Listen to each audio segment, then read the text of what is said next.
मित्रांनो, आजचा व्हिडिओ खूप महत्वाचा आहे, कारण हा फक्त एका क्लासचा विषय नाहीये. हा देशातल्या लाखो नीट ऍस्पिरंट्सच्या भविष्याचा विषय आहे. नमस्कार, मी प्रसाद आणि तुम्ही पाहताय प्रसाद बोलतोय हा युट्यूब चॅनल. महाराष्ट्रात जर नीट जेई म्हटलं तर एक नाव लगेच समोर येतं, RCC मोठेगावकर. बसवर जाहिराती, मोठमोठे होर्डिंग्स, ऑल इंडिया रँक्सचे फोटोज. आमच्याकडे डॉक्टर्स तयार होतात असे.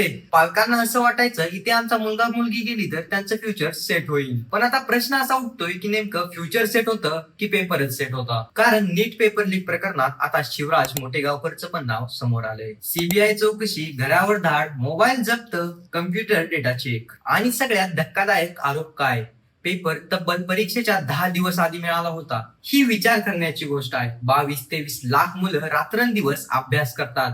कोणी इंस्टाग्राम डिलीट केले, कोणी मित्रमैत्रिणींसोबत बोलणं बंद केलंय, तर कोणी 2 वर्ष मोबाईलला हात पण लावला नाही, फक्त एका स्वप्नासाठी की मला डॉक्टर व्हायचं आहे. आणि दुसरीकडे कोणीतरी आरामात पेपर घेऊन बसलंय. मग मेहनतीची किंमत काय राहिली? खरी आग लागली एका व्हिडिओमुळे, ज्यामध्ये मोठेगावकर स्वतः विद्यार्थ्यांना विचारतो की आपल्या गेस पेपर मधले प्रश्न आले का.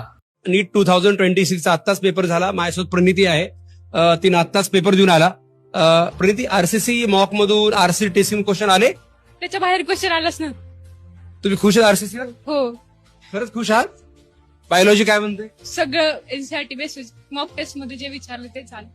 आणि मुलं उत्तर देतात, मॉक टेस्टच्या बाहेरचं काही आलंच नव्हतं. आता प्रश्न पडतो, इतका अचूक गेस पेपर असू शकतो का? कारण हे काय आंडूबांडू IPL प्रिडिक्शन नाहीये. ही आहे इंडियातली सगळ्यात कठीण एक्झाम. आणि म्हणून लोकांच्या संशयाला सुरुवात झाली. यानंतर एंट्री झाली CBIची. सकाळी 8:30 वाजता अधिकारी थेट घरात पोहोचले.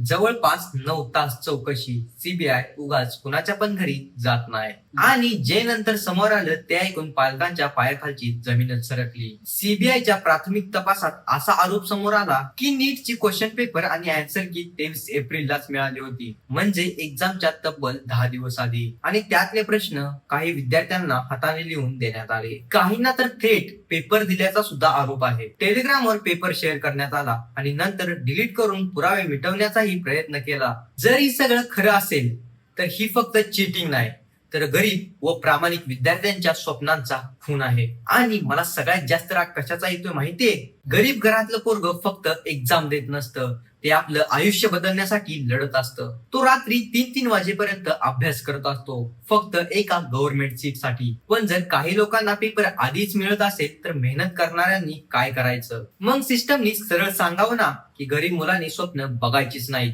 जर तुम्हालाही वाटत असेल मेहनत करणाऱ्या विद्यार्थ्यांना न्याय मिळाला पाहिजे तर हा व्हिडिओ जास्तीत जास्त शेअर करा. कारण आज आवाज उठवला नाही तर उद्या कोणाचंही फ्युचर सुरक्षित राहणार नाही. व्हिडिओ आवडला असेल तर लाईक करा, चॅनलला सबस्क्राईब करा आणि तुमचं मत कमेंट मध्ये नक्की सांगा. भेटूयात नेक्स्ट व्हिडिओ मध्ये. तोपर्यंतसाठी बाय बाय. जय हिंद, जय महाराष्ट्र.